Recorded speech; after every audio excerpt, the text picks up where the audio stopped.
Yo, what up? Ep.2, the worst post-match pod. Blah blah blah.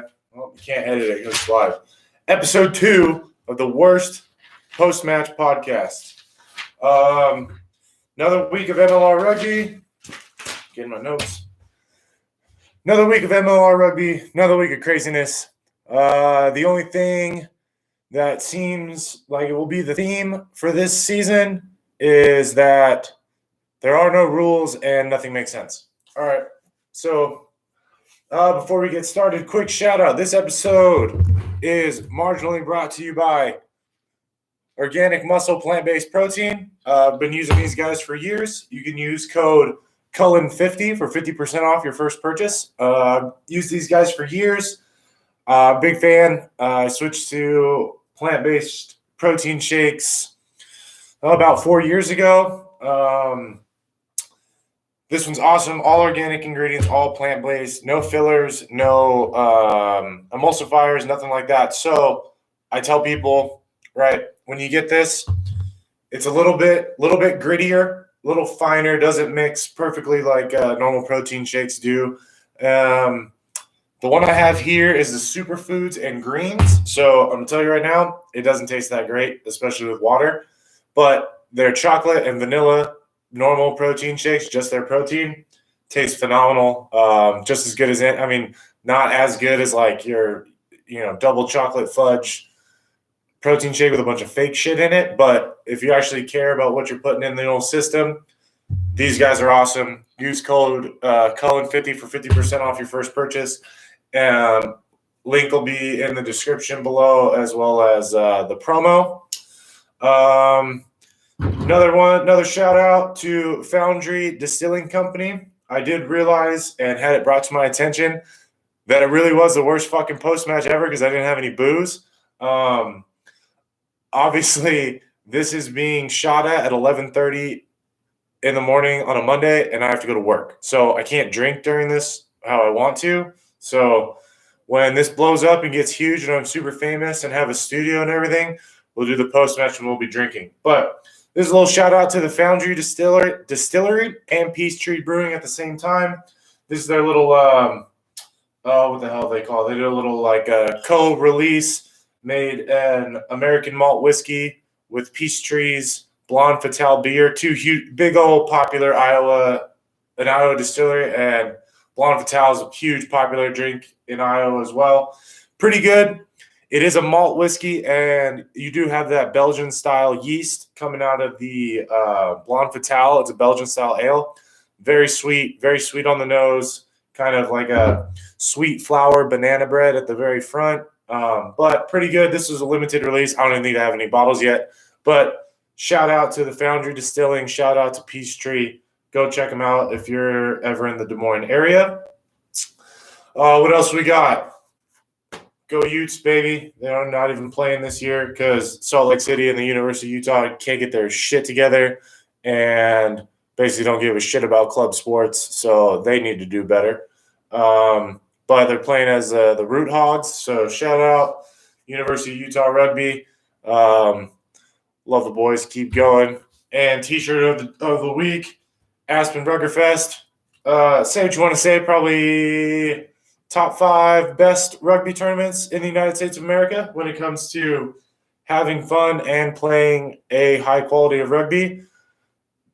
Comment below all you want. All interaction is good interaction. But yeah, before you fucking say it, there's probably 10 other rugby tournaments that you can be complete debauchery shitbag and have more fun, and probably another 10 of higher quality rugby, but they're not fun. So Ruggerfest, probably top 5, arguably best tournaments in the country for having fun and playing good rugby. All right, that's the shout outs of the day. We're going to kick this thing off. Let's see, what's my preference? Get out of jail free cards on some of my recaps. For the Saturday games, I was pretty locked in at home watching. Obviously, for anyone who follows me on Twitter or social media, I was at a watch party here in Des Moines, put on by the West Des Moines Wombats Rugby Club. They had both games going on dual screens at Pally's Bar over in Clive, which is like a suburb of Des Moines. So that was pretty cool. I mean, it's always cool to see the MLR on TV. It's always cool to see people watching it. Obviously, it's a group of rugby dudes at a bar watching it, but there's probably 5 or 6 people in there that had no idea what the hell was going on and what they were watching. So might have been 5 or 6 more rugby fans. So that was pretty cool. Those guys are pretty cool. They're pretty awesome. I believe they're a Division 3 or Division 4 team here in Des Moines. Kind of social side club, bunch of cool dudes. Did like a hot wing challenge for everyone who sucked at picking. I'll be on their little pick'em show tomorrow. So yeah, other shout out social rugby, man. That was what American rugby thrived on for a long time, and it is maybe sadly but slowly kind of dying out. One due to COVID stuff, and as the game advances, you have more people wanting to play MLR than I think ever before, and kind of less people wanting to do drunk softball rugby, which is good and bad. They both have their place. You should be able to wake up on a Saturday morning, walk out to the park, and go play touch with a bunch of freaking yahoos, jabronis, lawyers, accountants, and teachers, and you don't have to be a professional rugby player and still have fun. So, yeah, that's my soapbox for today. All right, what do we got? Let's jump right into it. I don't have really any questions to answer from last week. We're trying out the YouTube this week. May have a little less comments, less interactions, but giving it a shot, seeing how this podcast grows, how the platforms can grow, what platforms work, I'm learning as I go, man. I'm just here to freaking talk shit, talk about rugby, give everyone at the Rugby Network and MLR shows a bunch of shit as much as I can and all good fun. And yeah, do things my own way. So let's jump right into the first game that I watched.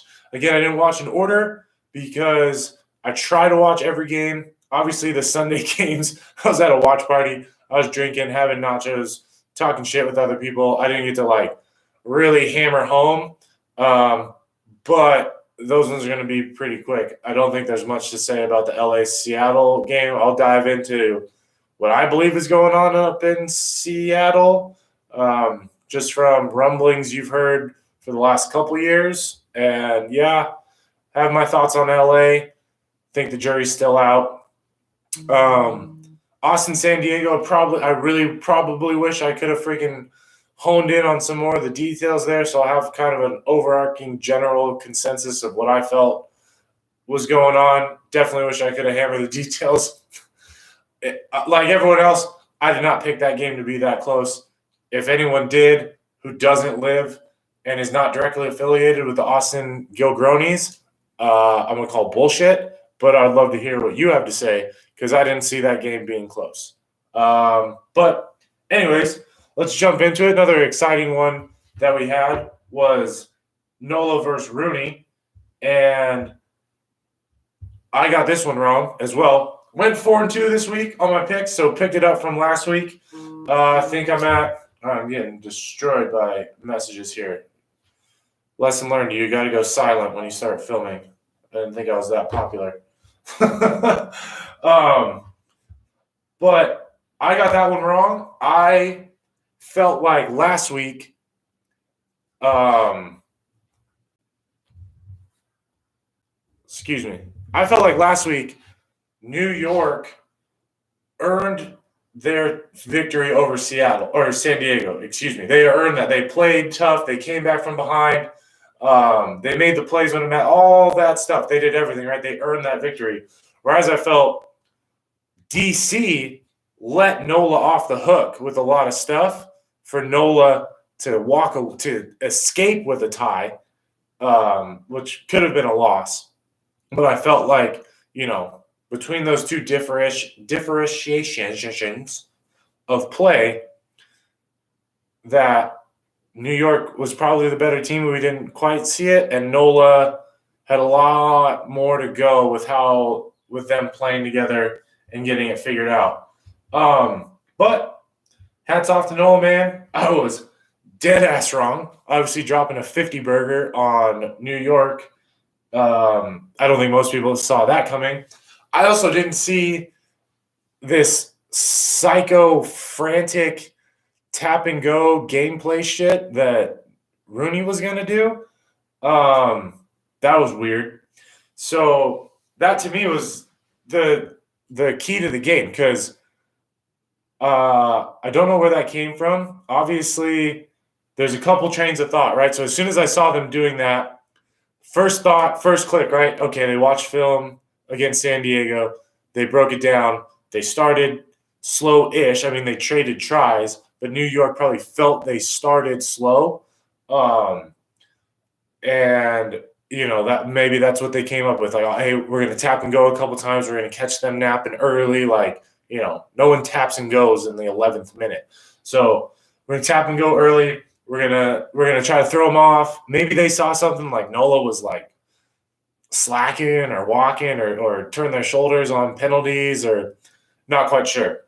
And then they keep doing it, and then you're kind of like, all right, now like you look and you feel desperate. And I think you could see Nola picking up on that because they never really panicked. New York would just tap and just fling the ball to the wing. No pinning, no shoulder checks, no head checks, nothing. No pin and pat. I mean, nothing of the basics. Just fling out to their freaking manimal out there on the wing. But I mean, what are you going to do when the defense is just drifting, icing, hockey sticking? Everyone's got their names. You into the sideline. What are you going to do?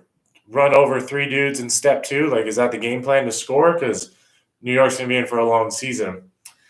And then it really boiled down to one, they started getting down because they were starting getting tired. I don't really know who thought it was going to be a smart idea to tap and go routinely in the first 30 minutes in NOLA.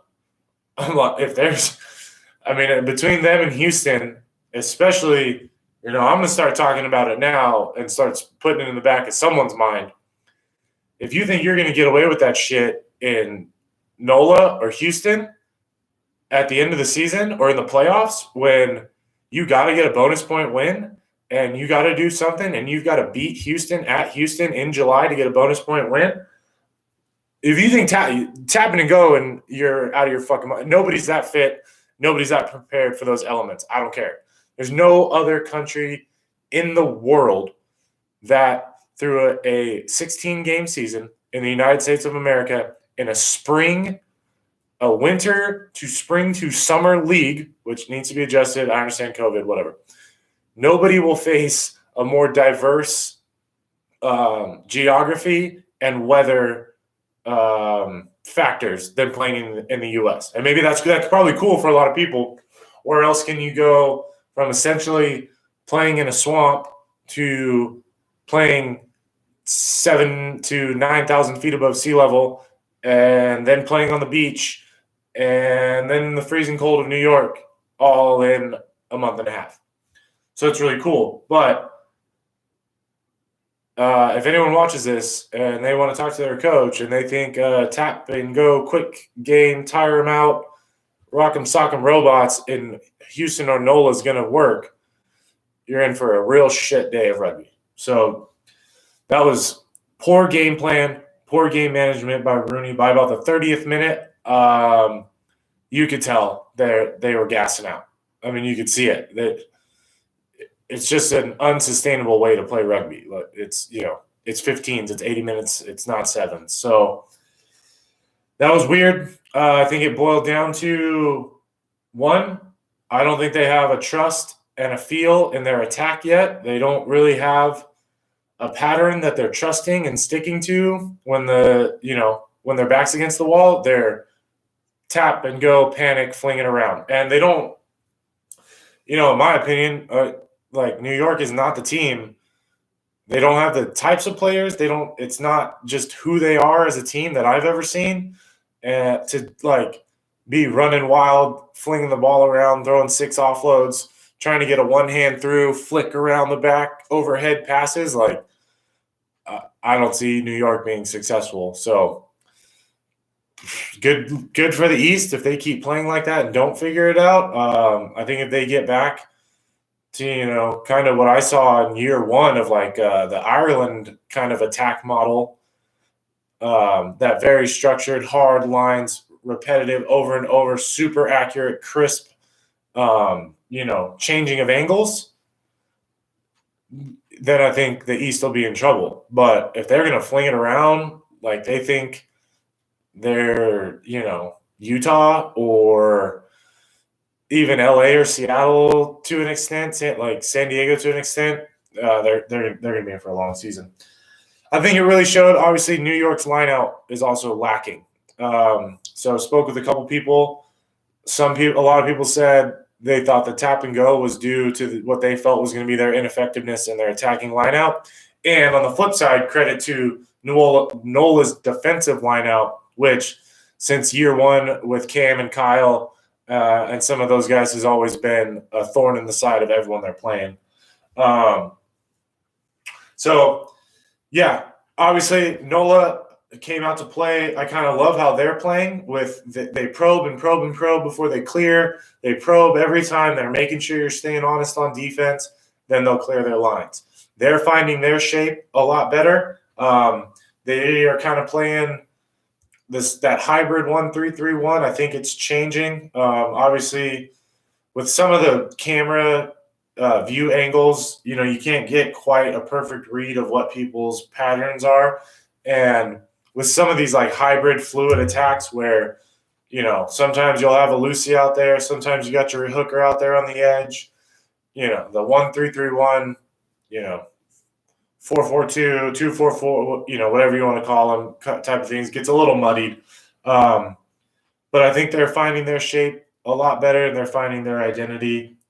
And yeah, big shout out. Obviously, I try to find, someone, maybe that didn't get quite all the credit, but how do you not shout out JoJo? Three intercepts and 3 intercept tries and the little soccer style tap down try. Like, give me a break. So shout out JoJo. I think I remember the first time I ever played with him, he's like an 18-year-old kid up in Seattle. So shout out that dude. He was killing it. Yeah. And to the league, we had another long pause of no sound and an empty field with no talking. So let's keep doing better. It doesn't look great or sound great. So keep doing better. But shout out Nola. Shout out Nate, Cam. Good job, you guys, to New York. Nate, nothing but trust and respect for Nate. The dude's a stud. I hope he can get the forward pack and the line out figured out. And yeah, all right, moving on.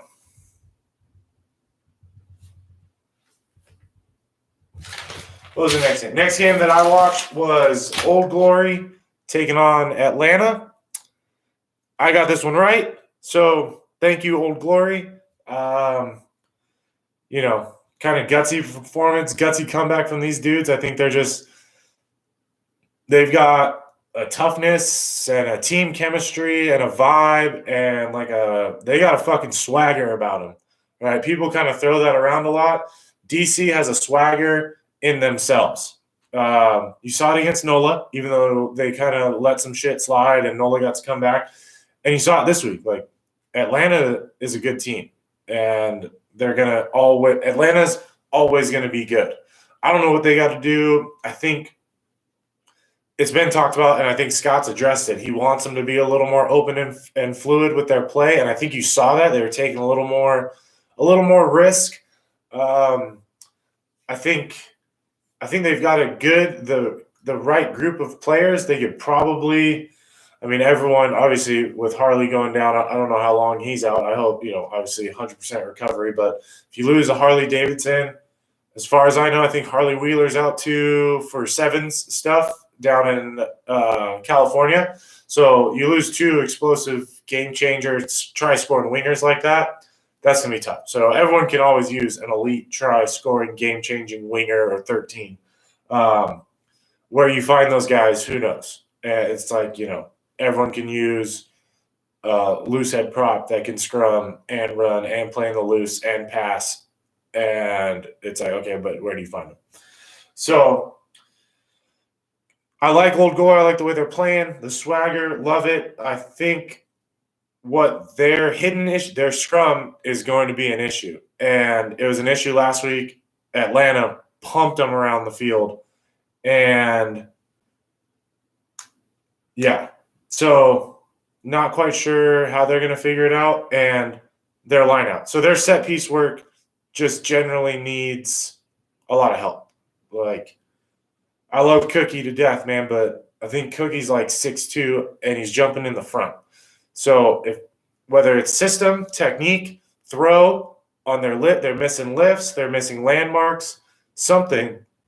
You can't just have the front jumper coming up there and smacking every other one of your balls. Whether it's a clean steal, a smack, he's getting away, he's getting hand on the lifter and messing up that connection to the 9.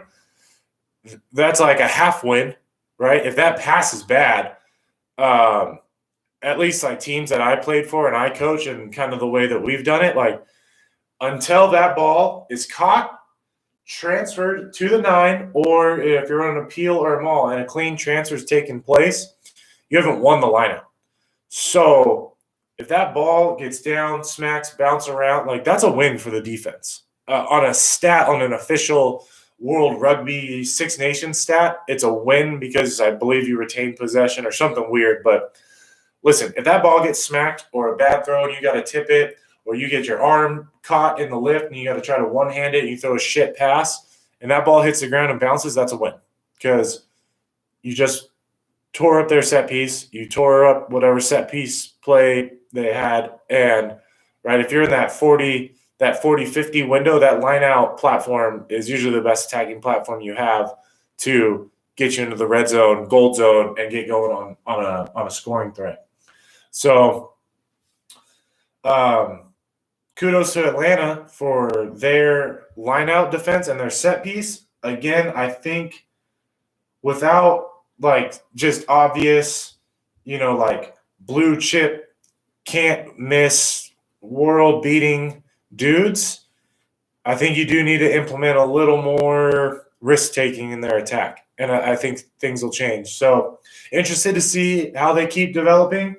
Obviously, the East is a coin flip every time, an East team plays. So who knows what's going to happen in the East? That's going to be week to week.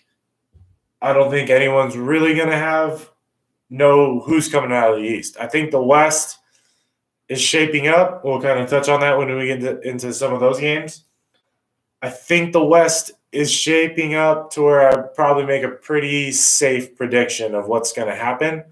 Obviously, a million things can change. San Diego can figure their stuff out. Who knows? But I think we have a general idea. The East, I have no clue. The East is going to be hot hand, right time, right moment, right game. Like, could be anything. So who knows? Week to week, whoever's got a good practice, whoever's non-full-time guys had a shit week at work or missed training or, I think most teams are pretty much full-time, but I'm sure there's a couple of the, schmucks like me who are stuck, working a 9 to 5 while playing that are still hanging around. But yeah, I don't know. I'm excited and intrigued to see how the East goes. Sorry, I wrote my notes backwards. I'm shouting out Atlanta's line out D, but I also need to give full credit to the DC forwards play. So, kind of the catch-22 of rugby's. I felt like they wanted to send a message from last week, and I think they accomplished that. I think they still are one of the best teams, loose forwards, and packs at the breakdown. It seems like they're the most accurate. They're making the best decisions, and they are making the least bad decisions because those don't always equate. You can make the most good decisions and the most bad decisions. I've been on teams that have done that. So I think they're making the most good decisions and the least bad decisions. And their technical abilities, their clean out, height, landmarks, and hit points are pretty spot on. So, yeah, I don't know who. I probably should do better research. I don't know who their forwards coach is or if they have a breakdown coach, but that dude's killing it. So good job to him. Shout out Connor. Shout out Cookie. I gave him some props. He's killing it in lineout defense 2 weeks in a row. He's a damn problem at the front of the lineout. So I don't know if people aren't trusting their hookers or whatnot, but if you keep throwing short balls, Connor Cook's going to steal them from you. So shout out Cookie. Shout out the wing of DC, number 14. I'm going to forget his name. He's a young kid, but he was scrappy, as well as their hooker is a freaking monster. Whoever has to pick team of the week, hell yeah. Dude that's drunk that just commented. Good. Whoever's got to pick team of the week between Sama at Utah and Mikey with Old Glory, that sucks. Whoever you pick, you're wrong. Whoever you pick, you're right. Sucks for you. Yeah. And then I think it's James Johnson or Joe Johnson. Whoever you are on Old Glory, someone find a way. I'll cut this up so you can just see this clip, or someone tell them wherever the hell you got a Waffle House, and I know you played at Life, but whoever the hell you got a Waffle House arm sleeve, let your boy know because I need one because that was awesome. I don't know if anyone saw that. It was on a social media pic. I believe it's James Johnson. There's 6. He's a Life kid. He's got the single sleeve. I don't care if that's not your style, whatever, go put on your freaking barbarian shorts and your collar uniform. I don't care. The freaking Waffle House single sleeve, bro, I loved it. Let me know. I got to get that. I got a lot of people out here in Des Moines on touch fields, non-contact, that, they're going to have some lessons to learn. But yeah, shout out those guys. Good job, Old Glory. Good job, Atlanta. I mean, this is kind of one of those games where someone had to lose between 2 really good teams, good coach teams. I'm very, very interested to see Old Glory. I just don't know, because obviously we're going to touch on Toronto. New York doesn't seem to have themselves figured out internally yet. NOLA, I mean, they're pulling it out. They're putting up 50 burgers, but, who knows what they're going to do next week. So, yeah, interested to say the least. So, that's what I have for Old Glory in Atlanta. Shout out Kushal Bakhtar. He said, I don't know who you are, but I'm just drunk. Hell yeah. Good for you. All right, next game, Houston, New England. So raise your hand. You're all lying, and everyone's full of shit if you saw Houston getting shut out, which I believe, unconfirmed, everything I've heard, that may have possibly been the first shutout in MLR history. Not quite sure, but I could have gone back and do research, but I don't do research. I don't do analytics. All heart right here, right? What's it? I go Johns and Joes, not X's and O's, all right? Shout out Pat McAfee show. But I think it was the first shutout, which is shocking. Never did I think Houston was going to get shut out at home and off last week's performance, which foreshadowing is leading me into the thought of, is Houston that bad? Is LA that good? And is Seattle that bad? Because all 3 of those questions after all 3 of those teams' performances this weekend are valid. I don't think Houston is 32-0 bad. I have not been able to make my mind up on Los Angeles, and I think Seattle's pretty bad. So we'll get into that later, though. So Houston looked weird. They looked off. I mean, I love Pange. I don't think Pange being out is a 32-point difference. I don't think Pange thinks that him being out is a 32-point difference. I think there's a lot of miscues. There's a lot of solo runners for Houston, guys trying to do it themselves.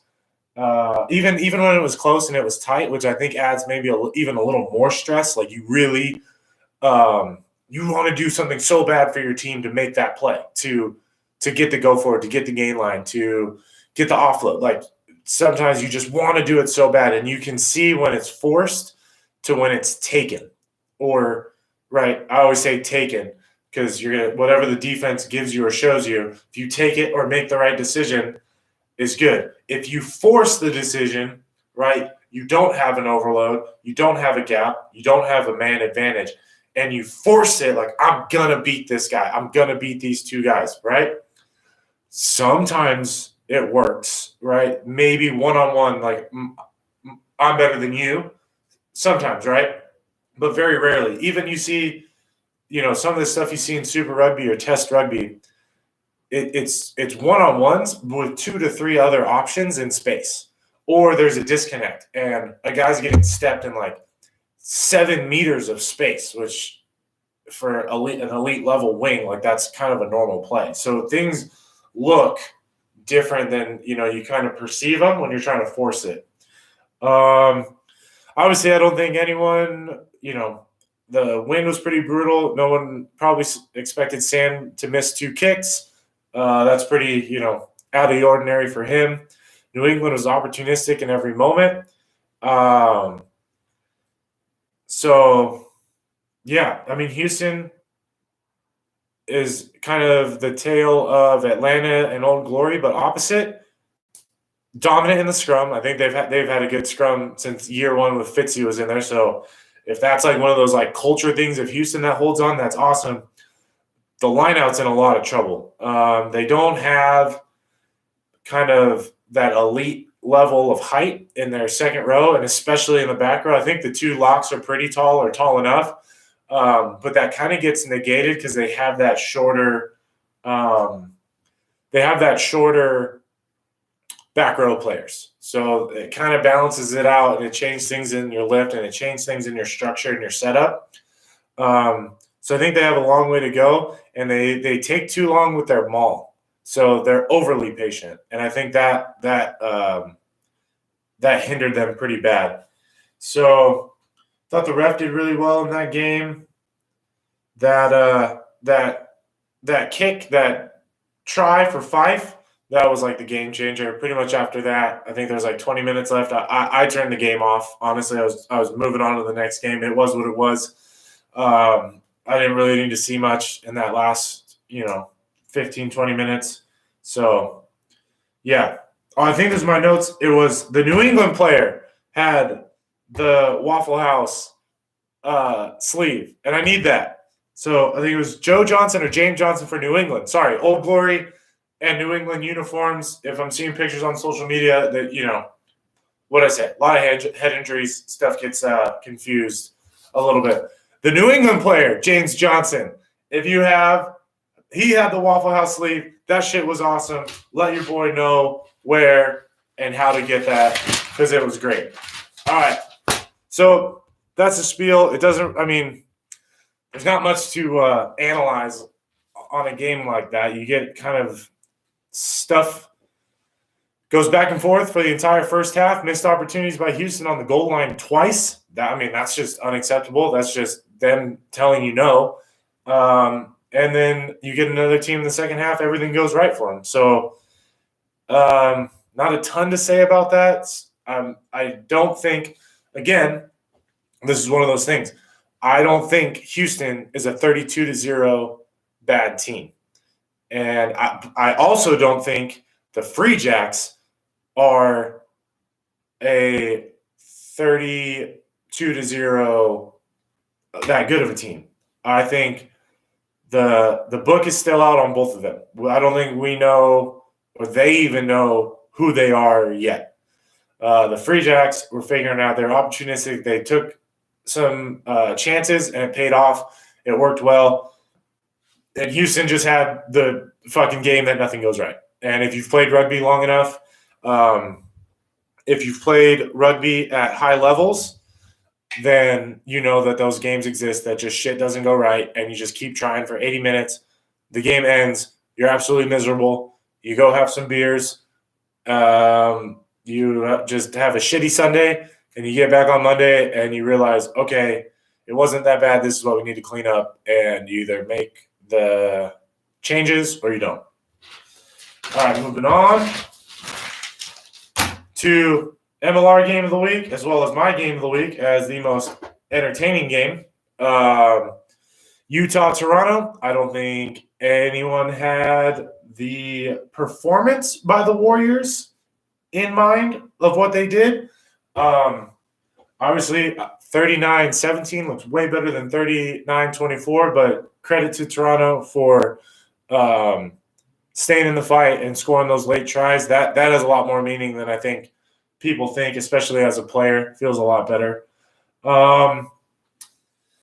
Yeah, I mean, what is there to say about the Warriors? The Warriors right now are playing the way everyone was worried that the Warriors could play, which is awesome to see as a former Warrior, former, someone who'd been there since day one. It's cool to see that working out, and I have been told that is full credit to Pitts, to Davies, to Mikey, Teo, and Ollie coming in and bringing in a winning championship culture. Obviously coming from Seattle and San Diego, respectfully, very successful clubs. I heard Paul's been a great addition. Some of the other guys, the Antoine Fortune, the 4 this year, he was man of the match. He's killing it. He's doing a lot of the silent work that people don't see. He's got great feet, great in the contact, good carrier, good in the line out, good defensively, solid fucking rugby player. So that's awesome to see them doing well.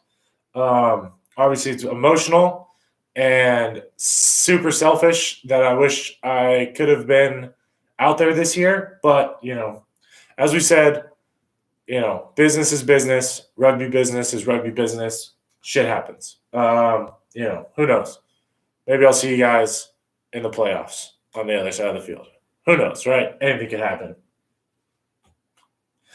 But I thought the Utah scrum looks phenomenal. They have maybe top 3 best packs with depth when it comes from Gus, Sama, and Franco starting to being able to bring Tucci, Ollie, and then I don't know what's going on with Paul. I think he may have a minor injury. And 2 off the bench. Pretty solid front row. So their scrum's killing it. Lineout's doing well.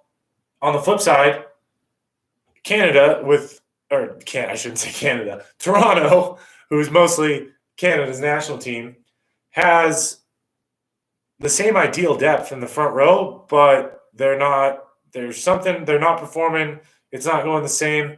I think bringing back Shep into the second row is huge because they brought in a lot of young, big, tall guys that they keep posting on their fucking Instagram, but apparently these kids can't scrum.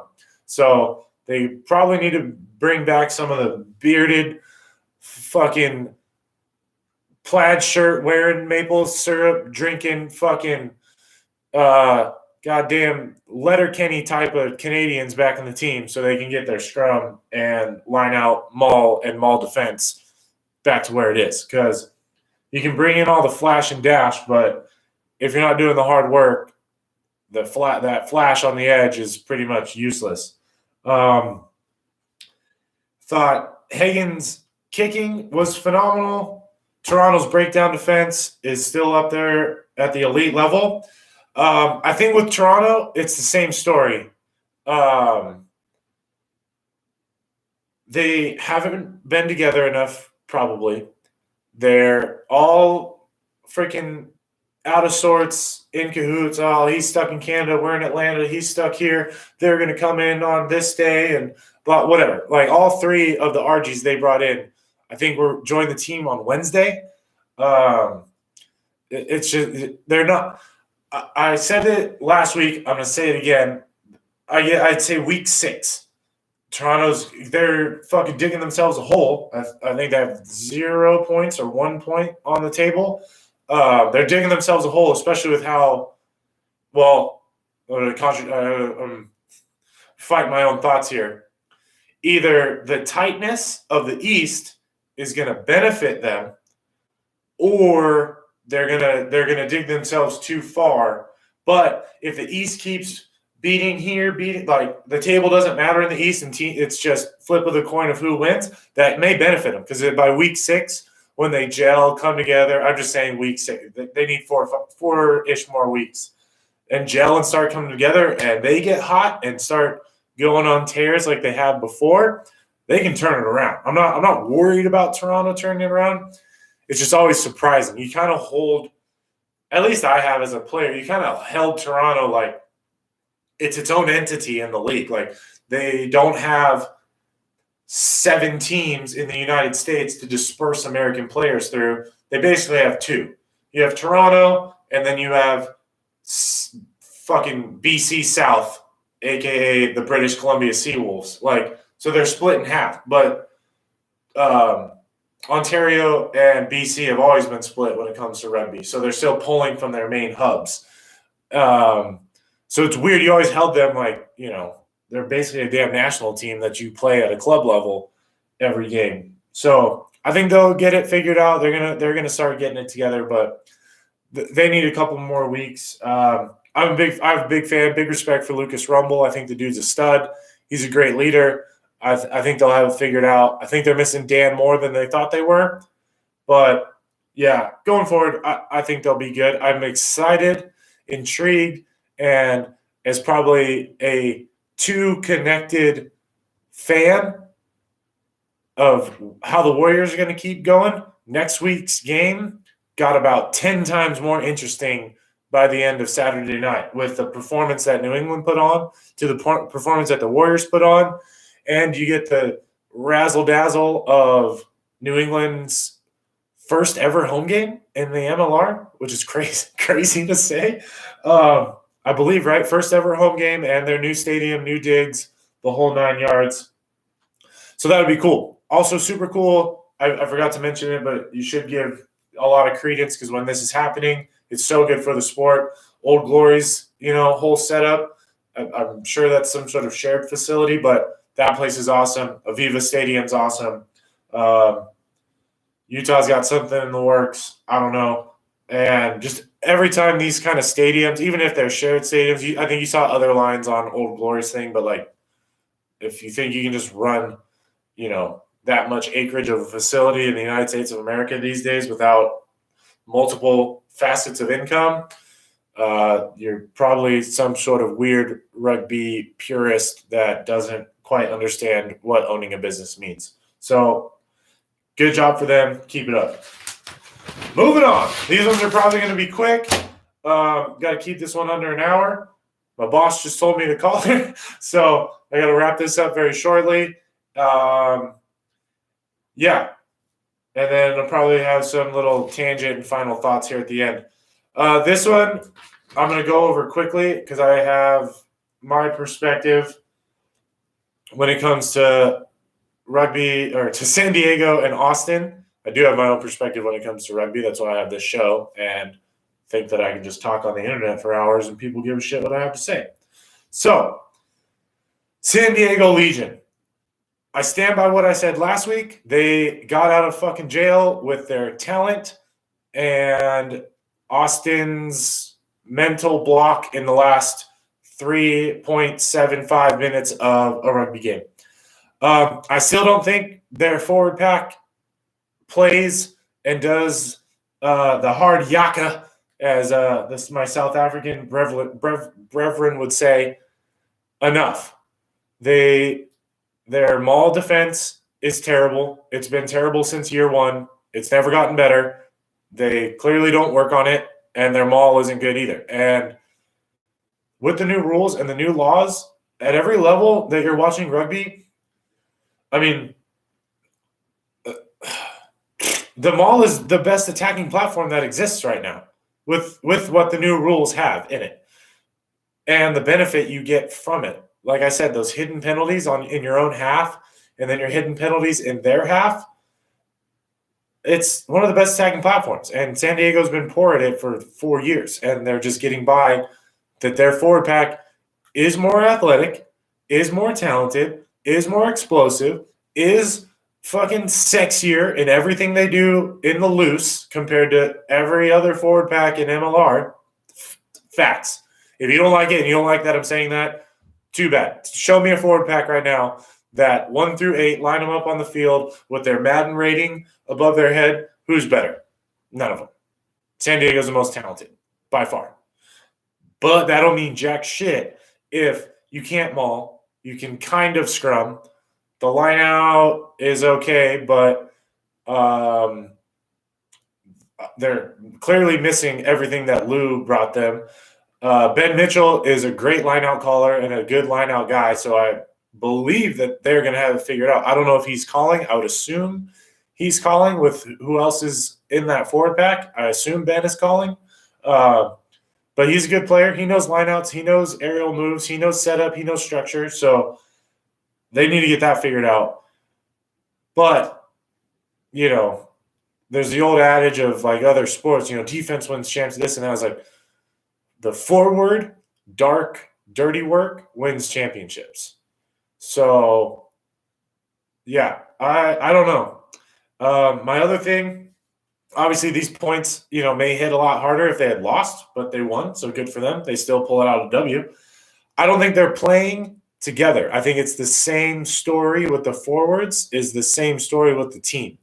It's a bunch of studs trying to make plays. And I don't say this in a selfish way. Like they're like, I'm not calling it, they're not like me guys, but they're trying so hard to make individual plays instead of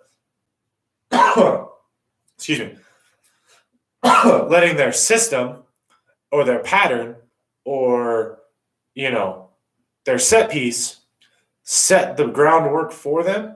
It's just like, all right, Kenny, here you go. Make a play. Let's see what happens. Psalm, here you go. Make a play. See what happens. Joe, get out there wheeling and dealing and just make a play. See what happens. That's what it looks like and feels like to me. I understand they have a pattern. They have a system. They have shit they work on. I mean, Zach Test is, one of the best human beings in rugby and a good friend of mine. I'm certain that Zach has a system he wants them to follow. What I'm seeing is a bunch of dudes trying too hard to make a play every other phase. And it's strange to me because that's usually a lack of confidence. So I'm wondering where that's coming from. I'm wondering what it's going to manifest itself into. And yeah, I don't know. We'll see because obviously the superstar, stacked team model between San Diego and LA, it's working real nice for LA right now. It's not quite working for San Diego. So interesting to see those two, right? Because if you're talking the most stacked, talented rosters, those are the two teams that I would say most people would agree upon of the most big name stacked roster. That doesn't mean they're the best teams, but they both have that. Austin, Jesus, obviously last week I wasn't rooting for you. This week I kind of was. Who doesn't like to see an underdog pull off a win? Last week when it's two underdogs, I'm obviously going to go with my boys. But fuck me, man. I think even back to last year, if rugby games were 70 minutes, Austin would have 6 or 7 wins. If you go back to 2020 to now, I think they lead the league in games lost in the last 10 minutes. That is wild. That is a horrible stat. It sucks when dudes like me, and I'm sure all the league and rugby network shows that come up are going to touch on it, but I believe they lead the league in games lost in the last 10 minutes. That is horrible. That is a horrible stat because that hangs over your head. That's not a stat or a thing because that's a moment in a game. And again, if you've played rugby and if you've played rugby at a high level and you've stood on a field in games that mattered and watched and felt what it felt like to see and feel a rugby game be taken out of your hands in the last 10 minutes and that clock goes on double speed somehow, I don't know. That's horrible. And if that happens routinely, that is a demon that can hang on your shoulder, and that is hard to shake. That is the proverbial monkey, right? Get the monkey off your back. Losing games like that is brutal. But again, I don't think they have a losing mindset. Now, mind you, if it gets in the last 10 minutes and something goes wrong, right, and that little guy comes here, I remember I had it with the Warriors in our first game of 2020 last year against Atlanta. And I was the first person in the meeting to raise my hand and admit that I did this because it was an issue for us at the Warriors of when, like, something would go, we do shit well most of the time and do things really cool, and then one or two things would go bad, and you could see body language change in the team. It was a big issue for us, and we turned it around last year, and this year I think it's gone. It's not even in the thought process, which is amazing. But I can see it in Austin a little bit because they've been through the rough patches, they've been through the no wins, they've been shit on by everyone on these stupid fucking podcasts and talk shows, like talking about people losing rugby games like they're not real people. But I think it's still there a little bit, which it doesn't just go away. You chink at the armor, tink at the armor, whatever, right? Like little things. It's little moments that brings that back. But that little voice exists, man. Like I remember I admitted to it when we were playing Atlanta and we were winning, dominating. We dominated position, territory, time of possession, every stat we won. And the scoreboard was saying something different at the end of the game because one thing went wrong, then another, and like I literally remember standing on the field being like, "No fucking way, here we go again." And yeah, thankfully, like I have great team. Josh Whippy would have slapped me upside the head, or that's what it's going to take. And I think they have that. I think Austin has that. There's going to be guys that they've brought in. I think losing AAC to Giltini's and not having him with Austin probably hurt him. I think he could have been a really good cog or voice in that to change it, but it is what it is. He wanted the LA life, not the Texas life. I think it's fucking crazy. I'll take Texas life any day. It's probably the next move here in the future. But I think they're going to get it figured out. Like I said, one big thing, obviously, shout out Bryce. I hope he's okay. I don't know who it was. He liked my tweet. So he has motor function in his finger. So I hope Bryce is okay. Wishing him nothing but the best. I think Will and some of these guys and some of the forwards, Sebastian Deschamps, I'm probably not pronouncing that right. I think those are the type of guys you bring in to fix that. But it's not going to be easy. Next week's going to be, who can shrug off an ass whooping and a last second loss between Austin and Houston. So I'm interested in that. But yeah, man, I still can't really get a bead on Austin. I can't really see what their attack is yet. I don't have a feel for them as a team. But shit, man, if they just blow the whistle at 70 minutes, Austin would be undefeated. But, that's why we play 80-minute games. I hope they get it figured out. I think they will. I think they should. I think everything they have going down there is awesome. Obviously, Austin's a great town, great city.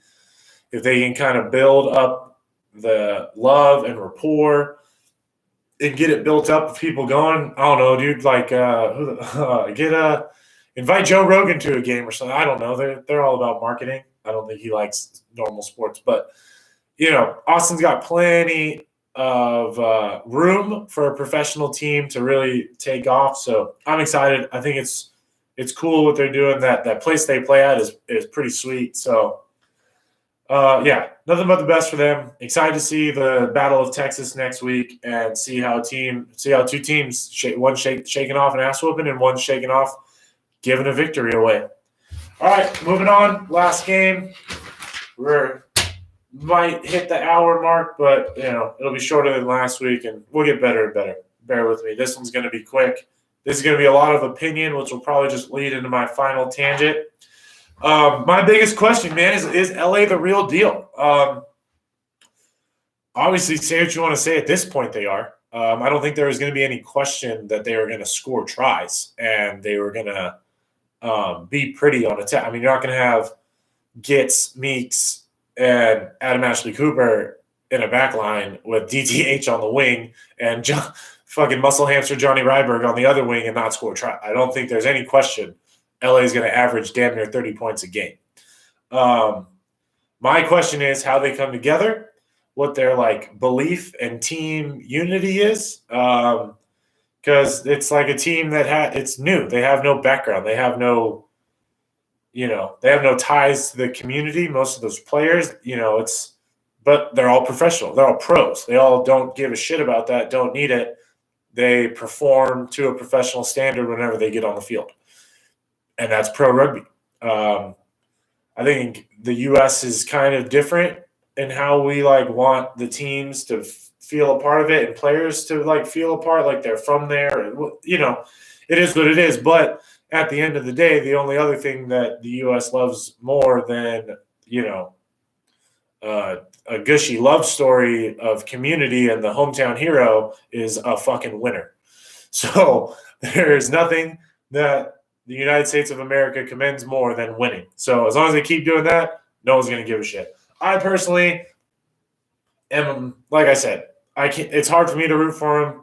They got two American dudes on the team, and that's including like Longy, and I don't even know if he's going to play yet. Which, goddamn, if that dude's like fit and is playing rugby and can get in some open space with their attack pattern, he's going to monster some dudes. I can't wait for that. That's going to be awesome. But they look good. They look clean. They're opportunistic. They don't make mistakes, and they punish you on mistakes. They just do the good shit good. Like super in-depth analysis, right? But that's what they do. They when you get players, when you get, the Wallaby retirement squad to come play for your team, that's what you expect. You don't make mistakes. You don't, and if you do, you don't make big mistakes. You make okay, we can rebound mistakes.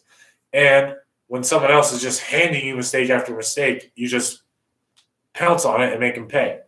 So I still am so interested to see like what this LA team is. And I don't even know if next week's going to show us when they play San Diego, because I still don't even know who the hell San Diego is. But I'm interested to see. If they keep freaking dropping 40, 50 points on teams, then fucking it is what it is. Like they're awesome. They're the shit. They're the team to beat this year. But I don't quite know. I don't know who New England is and why, how they beat them that badly. And I don't think Seattle is Seattle anymore. So I don't know if this score is indicative of exactly who LA is. But I'm excited to see. They're a good team to watch. They're a fun team to watch. It's a quality and a level of rugby that we've been begging for. So it's good. It'll bring – having some studs like that will bring up the quality for sure. You'll either be forced to step your game up or you're going to be forced out. That's sports. I don't like the forced out thought because, again, I'm not a fan of the overseas retirement, no other option mercenary team.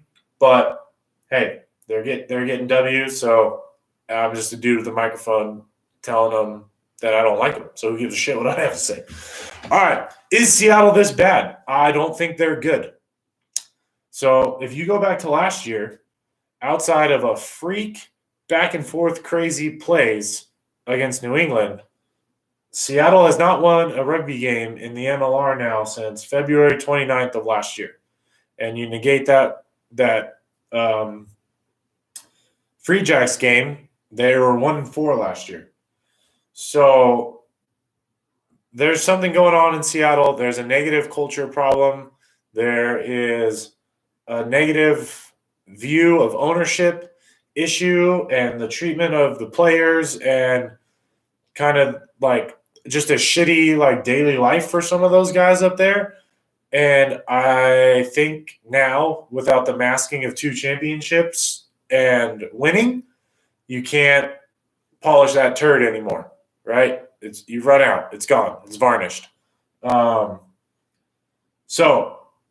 that's what I think is going on. I think they have a culture problem. You can see it in body language. You can see it in the way they're playing. They're playing completely solo. You got dudes busting their ass. And again, it's not selfish and it's not being a me guy, but they got guys who are just doing too much to make a play because they feel like they have to. They're desperate. They're desperate for a win, and they're desperate to make a play.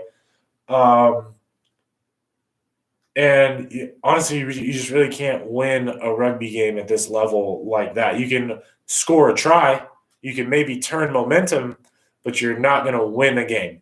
So, yeah, their defense is all over the place. You got dudes flying out like solo trying to take shots, and you're letting LA get like 15, 20 meter line breaks running tips.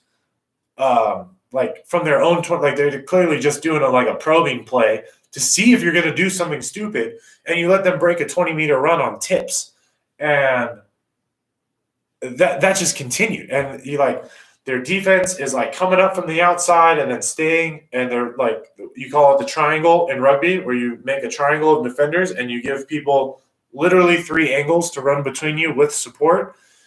And they were all over the field. I mean, it was every single time someone was shooting up, coming up.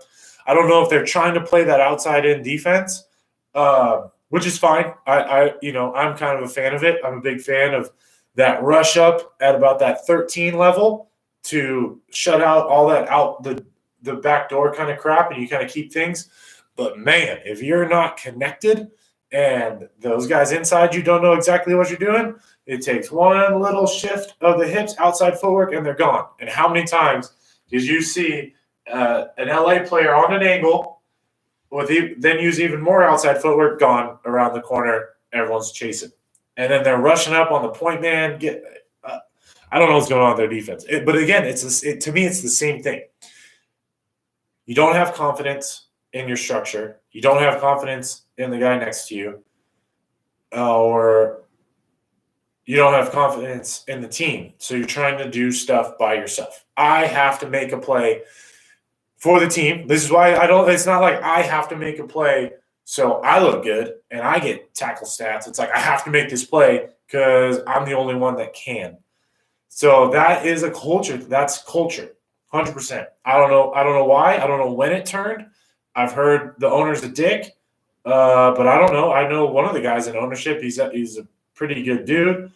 I've heard all types of weird stuff, but you could say the same thing for everything. I could tell you stories about the Warriors that would make you turn up your nose and like you just smelled shit because they've done shit things. If you're in professional sports and you own a team and you're in management, people are going to fucking hate you. Like you're dealing with people. So I always say, you hear, oh, this is business. It's not personal. But when the business is about people, it's personal. So that cop-out that you hear in pro sports is exactly that. It's a cop-out. If you're making business decisions about people, then the business is personal. There's no way ifs, ands, or buts about it. If you are – I'll use myself as an example. I'm not going to bring up like Warrior stuff. I'm going to talk about that at a different date if it ever does need to be talked about. But if you're bringing in Brody Retallick, right, to the Des Moines Argonauts to replace me, and I'm not being re-signed. Hey man, it's not personal. It's business. Bullshit. It's 100% personal. Brody Retallick is way fucking better than me. You think me as a player, I'm not good enough to play for your team. I am me. I am that player. It is personal. Like, I hate that sentence so much. You have to accept it. I have to accept they believe this dude's better than me. What makes you a good athlete, makes you an elite level player, is if you take that, cool, fuck that shit, I'm going to go prove you wrong somewhere else. That's what free agency is. That's what new signings are. That's what, man, so-and-so couldn't get on the field or he never performed. He got to this environment and, he's an all-league player. He's on the verge of an Eagle camp. Shit like that. So, I don't know. But that's kind of my soapbox on the end of Seattle. I think there's a culture issue. I don't know what it is. Obviously, I have a lot of friends up there. Probably talk to them and get to know what's going on, but I don't know. I don't think the thing is too, and what's gonna do them dirty is no one gives a shit. No one gives a shit when you're the two-time champ and you're losing. Nobody cares about your problems. It's good. You got to be for the first 3 years Seattle, two-time back-to-back defending champs, and now you're catching L's. Nobody cares. No one's gonna feel bad.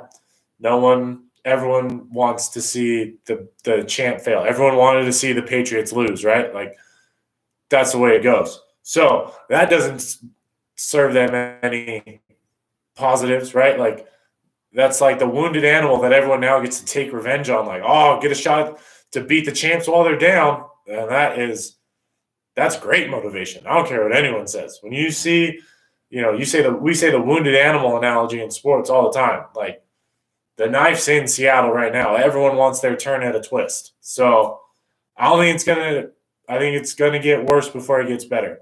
So who's Seattle got next week? Right, all my staff here to give you my stats on my phone. Actually, I believe they're off next week, as far as I can see. So that's tough too. You got to sit with a tough loss. Could be good, could be bad. You either sit and stew with a tough loss, or you turn it around. But all right, we're going over the hour mark. That is episode 2 of the Worst Post-Match podcast, talking all things MLR rugby, a little bit of international stuff if it comes up, probably a little Eagles stuff if it comes up, a little bit of club stuff. So again, hey, if you're a club in the States or college or high school or whatever, and you want to get a little shout out or a little merch stuff, send me a message, send me a shirt, I'll wear it. The weirder, more like if you're like the goddamn, I don't know, Eastern Mississippi Gulf Coast Aardvarks, deaf rugby team, send me a shirt. I want that shit. But yeah, another big thank you. Organic Muscle Protein, Cullen 50 for 50% off on your first purchase. I'll put the link and promo code below. Yeah. And again, sorry, this show's the worst. We'll keep trying to do better. Thanks, everyone. Please comment, share, like, subscribe, hit the bell icon, hit notifications, send it all out there. If you like what I have to say, keep liking, keep sharing. If you want to hear everything I just said being repeated in a bunch of weird accents with a bunch of weird dudes with polo shirts and suits on, make sure you tune into the Rugby Network and MLR shows, because a bunch of those nerds are my friends, and they're just going to say the same thing I did. But go give them some love, too. All right. Love you guys. Thanks for tuning in. Sorry, this show's the worst. T-shirts coming soon.